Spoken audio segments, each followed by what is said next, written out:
আমরা সবসময় একটা জিনিস জানি যে বাংলাদেশ ক্রিকেটে আসলে যে খেলার থেকে ধুলা বেশি, মাঠের ক্রিকেটের কোনো আলোচনা নেই, মাঠের ক্রিকেটের কোনো উন্নতি নেই, আর বাইরে সবসময় বেশি আলোচনা হয়। তো তামিম ইকবাল ইস্যু বা মোস্তাফিজুর রহমান ইস্যু নিয়ে অনেক কথা হলো। সেটা হলো যে আমাদের ক্রিকেটাররা চুপ এ যাবৎকালে চুপচাপ ছিল। ধরেন জুলাই আন্দোলন, তারপরে মোস্তাফিজুর রহমান ইস্যু, সবসময় চুপচাপ ছিল। তোরা বেটা এখনো চুপ থাক, কিন্তু না, কালকে আমরা যা দেখলাম যে কপি পেস্টের একটা মানে প্রতিবাদ জানানো হলো। ইভেন যতগুলো প্লেয়ার আছে সবাই তারা বুঝাই গেল যে এটা হচ্ছে কপি পেস্ট বা একই ধরনের লেখা, একই লেখা তারা পোস্ট করতেছে। এবং সবচেয়ে মজার ব্যাপার হলো যে কোয়াব যেটা আছে যে মোহাম্মদ মিথুন এখন তার সভাপতি, সেই কোয়াব থেকে আনুষ্ঠানিক সাংবাদিক সম্মেলন হলো। কিন্তু আমার প্রশ্ন হলো যে একটা টুর্নামেন্ট চলতেছে, এই টুর্নামেন্টে আপনার ফোকাস থাকা উচিত সেই টুর্নামেন্টের প্রতি। আপনার ক্রিকেটের বাইরে কি হবে না হবে সেটা অনেক পরের ব্যাপার।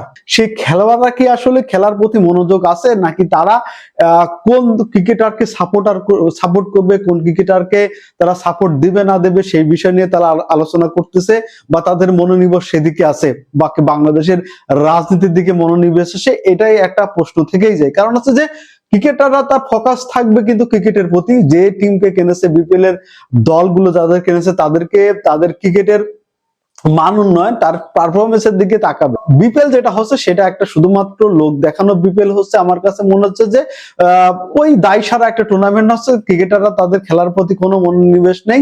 এখন পর্যন্ত বাংলাদেশের লোকাল ক্রিকেটাররা, লোকাল ব্যাটসম্যানরা কয়জনই বা ভালো খেলেছে দেখেন। ক্রিকেটের প্রতি তাদের আসলে কোনো মনোনিবেশ নেই। আপনি যাদেরকে বিশ্বকাপে দলে রেখেছেন সেই প্লেয়ার গুলোর মধ্যে একটু তাকায় দেখেন যে আসলে কেউ ভালো এখন পর্যন্ত বিপিএল এ কেউ ভালো করতে পারেনি।